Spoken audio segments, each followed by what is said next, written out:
I was in such a struggle position. I really was struggling to work out what I wanted in life. Sometimes when you look at your time and your life and where you actually want to be, do your goals even fit into the feeling that you want your life to be? I sat at home when the kids went to school. I was so bored. Even though I was working, it was just lonely when I was 4 or 5. Remembering it was in the 80s, I actually used to want to be a garbage truck lady.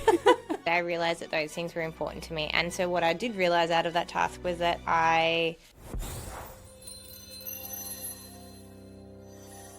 you know that feeling inside of you, the one where you want more, you want to make a change, you want to change lanes. But where is that lane going? You're not sure yet, but you know you want to make the change. We're here to talk about what you want to be when you grow up, even though you are a grown-up. And can I just say, what even defines a grown-up? Because I'm 38 and I'm pretty sure I'm still 21 and figuring it all out. But somehow I have a whole bunch of people that are dependent on me. Do you know what I mean? Absolutely. What did you actually want to be when you were growing up, say primary school age? All right, so I actually wanted to be, and don't laugh, I wanted to be a dolphin trainer. I looked up a course to do like marine biology. I was like, I'm going to move to Queensland because I can only train penguins with that degree in Victoria. So I was off to move to SeaWorld. I think I was really obsessed with the movie Flipper when it came out and the show. It's a very old movie, by the way. Thank you. That just shows my age. So yeah, I was off. I was moving to Queensland to work at SeaWorld as a dolphin trainer. Fun. Didn't work out for I me. was going to say, when did that happen? It did not. What about you?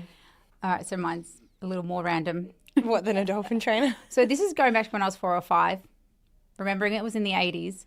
I actually used to want to be a garbage truck lady, which sounds really weird. Yes, it does, because I'm pretty sure my son, who's 3, would like to be a garbage truck man. Super weird. But I used to watch the trucks go by. The man would be on the end of the truck, would be driving, he'd jump off, pick up the bins, throw them in. I thought it was really cool. Definitely. That is the most random thing I've ever heard. I know, it's so weird. What was it about the garbage truck thing that was just so appealing for you? I feel like just hanging off the edge of a driving vehicle was cool. Why don't you just become a stunt driver? That would have been cooler. But that is something I wanted to do when I was 4 or 5. All right, so what about later? Like, obviously, we gave up on being a dolphin trainer and a garbage truck lady. Clearly. Yes. What about, like, when you got older, what did you want to be? All right, so when I got to probably year 11, 12, when we had to make big decisions, even though we were still kids. Yeah, no, I don't think that you should be making life decisions at 17, 18 because you do not know who you are. And I think even at 38, you don't necessarily know who you are. So how come you put so much pressure on yourself at 17? I know, it's insane. But I definitely changed direction, and not in the direction of a garbage truck lady. So I wanted to be in some sort of HR management role, businessy type role, I think, just because it was helping people. Yeah, and then I always had fitness in the back of my mind, but just never worked out at that time. Yeah, how about you? And I think I've said this to you before. So I walked out of school going to work in marketing, fashion marketing. That was my thing. So I went and did a marketing degree. While I was there, I was like, oh, I'm kind of interested in law. Maybe I'll do major in law as well, which I did. And then at the end of it, I decided to become a doctor. So that was just very left field. So I would have been 21 then when I was like, yep, going to become a doctor. Sat the GAMSAT, which is the entrance exam. Enrolled in a Bachelor of Medical Science. So that you have to do an undergrad to do medicine in Australia now. So that was my plan. I had the GPA from my previous course. I'd done all the things that I needed to do. So I actually went and did my PT course purely because I was like, what kind of job can I have that I can do around this course? Because it's going to be hectic, I have no doubt. So I was like, let's go do a PT course. That way I had a few friends that were trainers. I'm like, yep, you do a client at 6, you do a client at 7. I'm in uni at 8:30 or something and I've got the whole day, but I've made probably the same amount as a cafe job that would work 4 hours in 2 hours. That was my thoughts. So I did that, but then I ended up making a whole career out of fitness and then rearranged my whole medical science degree around nutrition. So many lane changes. I made like 8 lane changes in like 2 years. And you were only 21. And I was only 21. Yep. I think I was like 20. I must have been like 23 by that stage. But yeah, it's just funny how things work out. But I really thought at 21 I was going to become a doctor, and here I am. Not a doctor. Not a doctor and not a dolphin trainer. But I suppose it's important to look beyond just the job. So all of the jobs that I had looked at going into and did go into, and all of the courses I did all came back to wanting to work around people. Yeah. So I feel like even though you might not have the actual job, the feeling you want is there. I agree. And I think it's really hard to figure out maybe who it is you want to be or what your job is, but I think you can chase the feeling more than anything else. And I think, like you said, the people thing, I think you're a people person or you're not a people person. And I think if you are a people person, there's only going to be so many careers that you do want to go after because you want to be helping people, you want to be around people. Yeah, and I think that's how I landed where I did, even though it took me 38 years. That's okay. Time doesn't matter. At least you're not a garbage lady. No, thank God for that, hey? Always good. Do you know what, though? I actually think they pay really well. Do they? I don't actually know if that's fit, true. But they probably don't hang off trucks anymore. How they fit? I don't. They used to run along and jump off. They had to pick up bins. They don't do that now, though, do they? They just literally sit in there and the massive claw safety comes out. Hazard. Yeah. The 80s didn't have rules, did it? No. All right. So I guess for listeners that are at the beginning of that journey, or like I think we've spoken about before, after you have kids and stuff, or you get to that point at 30, whatever you are, and you're like, okay, I'm actually a different person to when I was 21 or 17 or 4. So what do I want to be when I grow up? Because I think it's just a common question you ask yourself throughout life. I think it often changes after kids even more. Yeah. Like I know it changes quite often in life, but after kids, you do become a different person. You are a completely different Values person. are different. You've got, like you said, little humans to look after that depend on you, and making it work. And your time changes as well. I think there's so many factors that change, but I do think you become a not necessarily different person, but you do change. Yeah. And I think maybe you get even clarity. And maybe that's not even a kid thing. Maybe it is just an age thing because that happens at the same time. That you do actually get that little bit of clarity on who you are. But maybe it's also that you stop caring about what other people think as well at this age. Yeah, I think so. I think you care less about judgment and more about what you want. Yeah. And making it work around your family. Happy. Yeah, and making yourself happy as well. Like what society expects of you or what you think other people think you should be doing. Yeah. Maybe that's I what agree. it is. Instead of goal setting, because I think sometimes we don't know what the goal is yet because you're trying to work out who you are. Yeah. So maybe it's more like what you want your life to feel like. Yeah. And I think we're really big, both of us, on connecting that happy, that feeling, that vibe that we want with our goals. So we often talk about that first and then connect it to the actual outcome we want. Yeah. Yeah, absolutely. So sometimes goals that you have don't actually fit into your life though. So you can have a goal of, I don't know, having a podcast, but maybe it doesn't fit into your life. Or, for example, for me, and this was actually another thing when I was looking at becoming a doctor, I met my now husband and he wanted to have kids probably sooner rather than later because he was, and let's say 5 years, he would like to say 4.5 or 4, but I'm going to say it's 5. And so he was like, so that would then take you to 35 when you could have kids. I'd be 40. And he's like, I don't know if I want to be a 40-year-old dad, perhaps, like for the first time. Like I would, mind you, we ended up having a baby when he was 40, but that was our third. He was like, I don't know if I want to be a first-time dad. And so that was actually something I had to really consider. And that is not why I stopped becoming a doctor by any means. It was actually more that fitness took over my career. But that was 100% a consideration that I had. And so I think sometimes when you look at your time and your life and where you actually want to be, do your goals even fit into the feeling that you want your life to be? And I think that's sometimes a really important question. And for some people, it's you want to travel lots and you want to switch off by 5 p.m. Maybe that's the feeling you want in your life. But so then running a business isn't really going to fit into that life then either, because as we know, that takes up a lot more. Yeah. Do you switch off at 5 o'clock? I do not switch off at 5 o'clock. No. But I do have flexibility. Exactly. But no, for someone like that, I guess maybe it's more that they need to earn a lot of money in a capacity, in a job where they can just walk out the door at the end of the day. And then they can have all the leave that they want to go on holidays. So I guess if I asked you, what would your ideal day look like?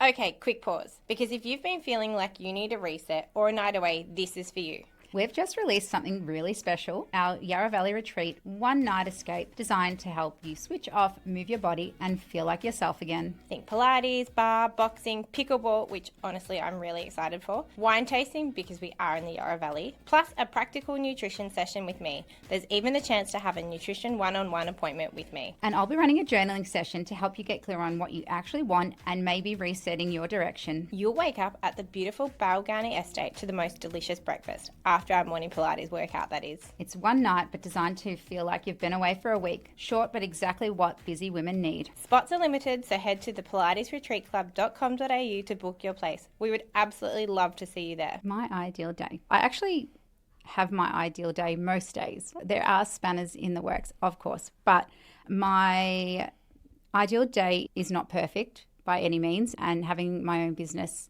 or two plus a podcast, so 3 does throw things at me that are unexpected sometimes. But I like to wake up feeling rested. I'm not a 5 a.m. person by any means. I like 6 a.m. That is plenty for me.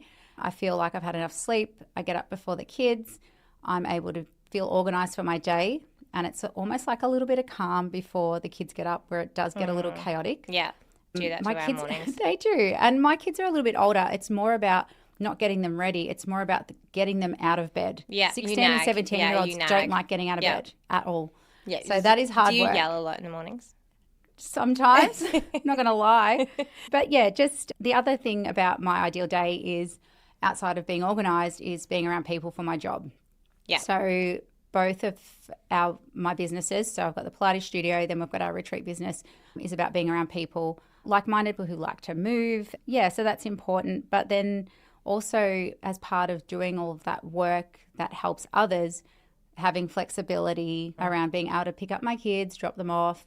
If something pops up or I want to go out for a coffee with a friend, I can slide that into my day as well. So having flexibility is important, but also I like a little bit of structure, if that makes sense. Yeah, so just being I able think people to thrive off that little bit of structure as well. They're like, when it's just completely up in the air and there's too many choices to be made. I think sometimes having that bit of routine it just becomes helps. chaotic. Yeah. It becomes like, what do the I do? The structure just helps contain the chaos a little bit. Exactly. Yeah. And then, so just that feeling of flexibility, not feeling trapped, but also being able to bend the rules a bit and change my day if I need to. Yeah. I think that sums up my day. Yeah. How about you, Rach? Tell me your ideal day. Funnily enough, I remember sitting down when I was at my crossroads of, would I sell a business? Will I take it over all myself? All those kind of things. And I sat down and actually wrote down what my ideal day looked like, because I was in such a struggle position. I really was struggling to work out what I wanted in life. I was at that moment of, what do I want to be when I grow up? So I sat down and did this. Also, how old were you when that happened? 36. Oh, there you go. Yeah. You got there 2 years before me.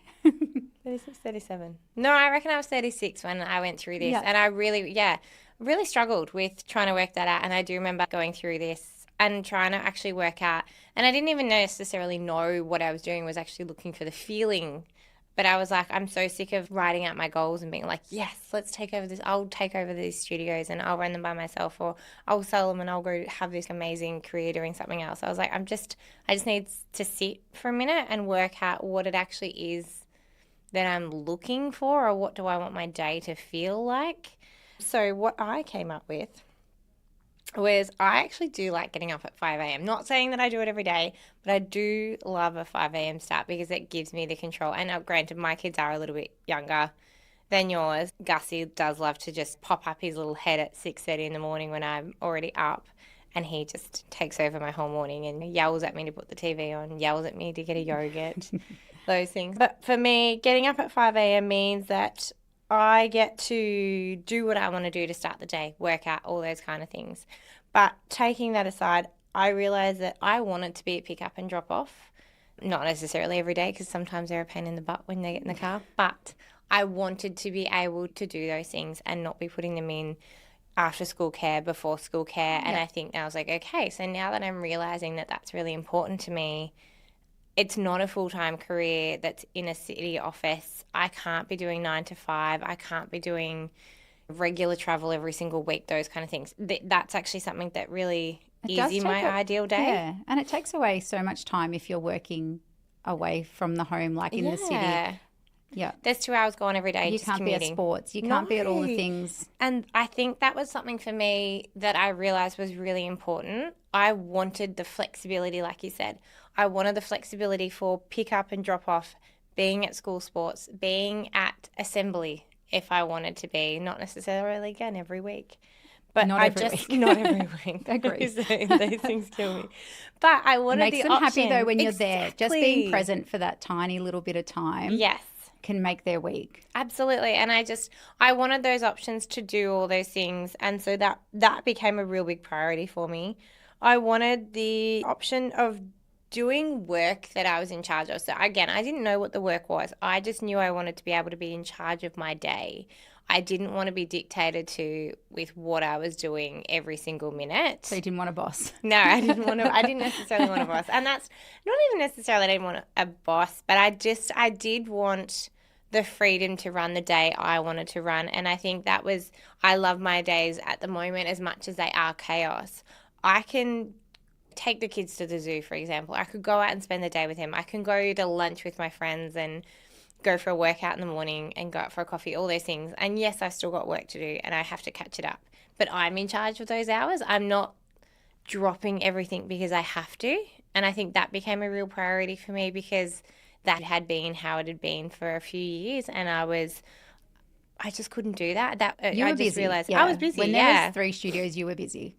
3 studios, 3 kids. It was getting a lot. So I think those things really resonated. That was what I was looking for. I didn't necessarily know what it was that I was going to do with my time, but I realized that those things were important to me. And so what I did realize out of that task was that I did not want a service business, and so I sold it to you.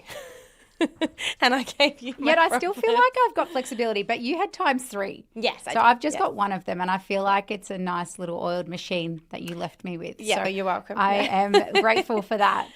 Yeah, so it is. I think sometimes doing an activity like that actually makes you working out your day lets you work out what actually it is that you want in life. It's a reassessment, sometimes. isn't it? Yeah. Yeah, and I wanted freedom to be able to go on holidays when I wanted. I wanted freedom to be able to do those things. And so I think that's a big key word that I think a lot of people pop up. They want that freedom, but they still want that career. But then for other people, it might be that they want to be able to leave it when they walk out the door. Like my husband's job, he can leave when he leaves the door. Yes, it's stressful when he's there, but once he walks out of that job site, he is not doing it anymore, that he can't bring work home, things like that. So I think for other people, that's a big part. And I guess people that work in maybe healthcare and things like that, or hospitality, those kind of things, they can leave what they do there. And for them, that might be a really big priority. Yeah, and the switch off is there. Yes, where you don't have the switch off. We don't switch off. No, and we don't switch off, but I don't mind it because everything I'm doing I enjoy. Yes. So when I'm sitting there thinking of new ideas and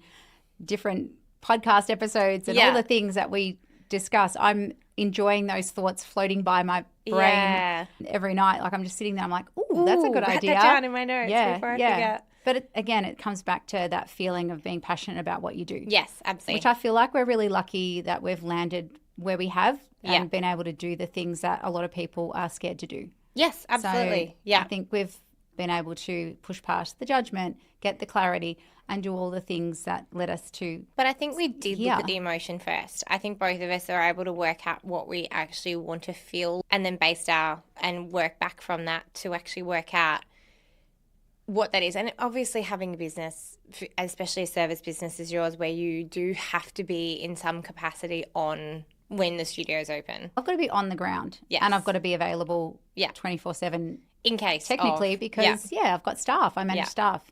People call in sick so I'm always on, but I've got a really strong team, which makes a difference. Absolutely. So having the right people in your business it's a topic for another day, but is super important. I think as well that if I hadn't have sat down and maybe worked that part out, I probably would have either kept the studios and run them myself, or I would take a full-time job outside of what I was doing and not done this. And what I think I would have got really frustrated and probably been annoyed at everyone around me, even though it's not their own fault, but obviously you take it out on them. And I don't think I would have even known why I was mad. So I think actually taking the time out, and I still remember I sat by the pool and I wrote it all out in my little journal.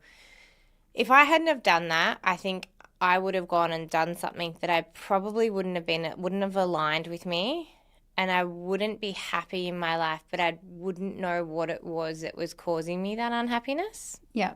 Yeah. So But I think even like when I brought the studio, I wasn't sure if it was what I wanted, but I knew I loved my job.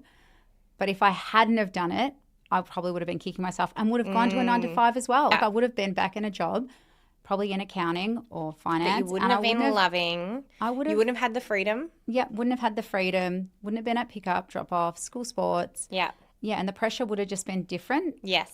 So And that's I'm it. I think grateful for there's that. still pressure no matter which you go.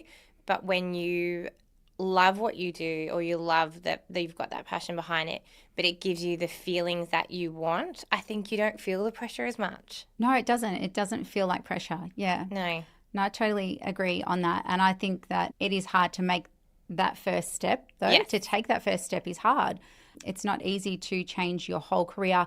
Or even if it's not career, you might be in a career where you want to step back from, which we know women in our lives that we've come across that have done that. And that's just as hard as stepping into stepping something. forward, yeah. Stepping back can be just as hard. And Yeah. I feel like that was, a big part of getting to where I am, just taking the step. Absolutely. Yeah. All right. So if you've sat down there, you've worked out those feelings and stuff. So now it is, what do you love? What are your passions? What lights you up? And then what are you good at? But maybe also what don't you love? Those are the next steps for you to look at. So what would you say your answers to those things would be? I don't think they're going to be surprising answers, but I love movement. So for me, being in fitness is super important. But the fact that I get to move as part of my job, I get to go in and instruct people, do a class with them. I get to move every day. So that's box ticked. Yeah. Then another one I would say is I love teaching people. So that feeling of when someone's looking up to you, you want to be better. Yes. So I feel like I want to be the best version of me because they're for my members. Yeah, they're looking at you with those eyes, and you're like, okay, so now I need to step up to be better. what I say, Yeah. do what I say, Yes. practice what I preach.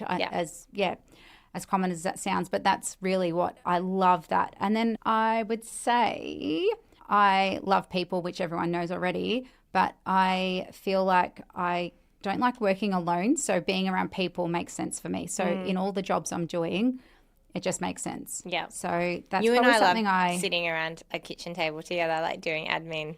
You down one end, me down the other.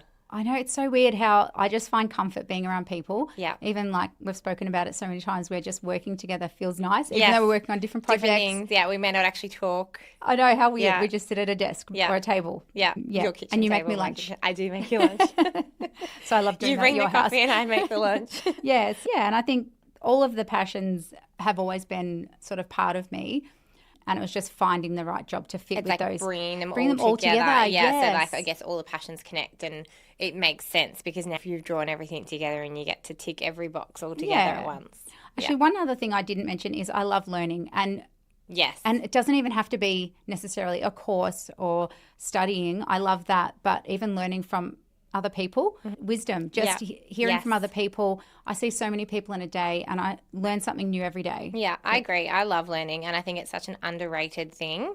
I think whether or not it's listening to a podcast, whether or not it's doing a course, which again, you and I actually love a course. We do love a We course. do love a course. But I think, and like you said, listening to people, going to a seminar, like a workshop or going to something, I love learning. Yeah, it doesn't matter how good you are at something. No, you can you can always always learn learn something more. new Yeah. from someone else. Yeah, So, I think that curiosity is just embedded. Yeah, Which for I think sure. is That's how we great. come. That's why we come together on Yes, everything. Yeah. It's your turn now. Tell me, Oh, no. what do you love? Your passions? What lights Do you you know up? what? I love being creative, and that might be in so many different ways. It's not like I sit there and draw, like, because I cannot draw. Let's just make that very. When I'm saying creative, I don't figure. mean that. No, I don't even think they're stick figures, to be honest. They're pretty horrendous. But what I do love, I love making content. So obviously, social media is a big part of my life and my jobs and that kind of thing. But I genuinely love it.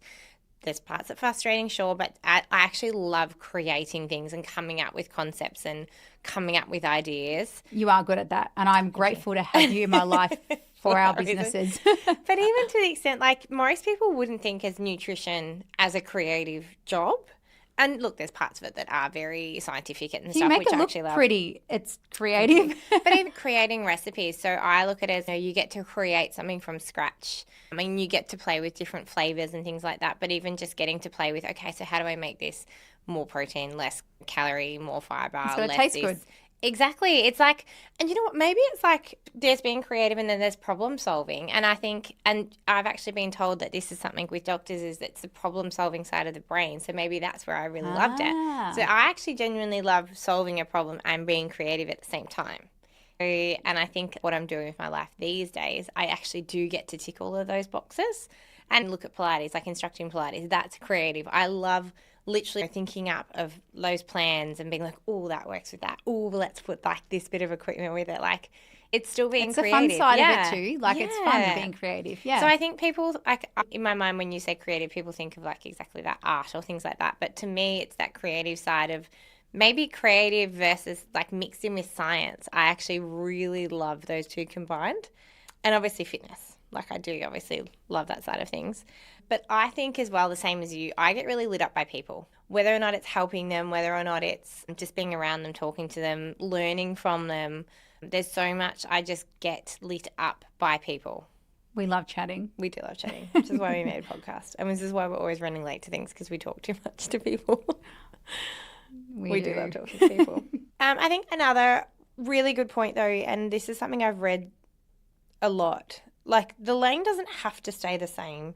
And you're never too late to make a change. So there's that really popular meme, I think, that gets around and gets shared on stories a lot, that the average age for a career change is 38.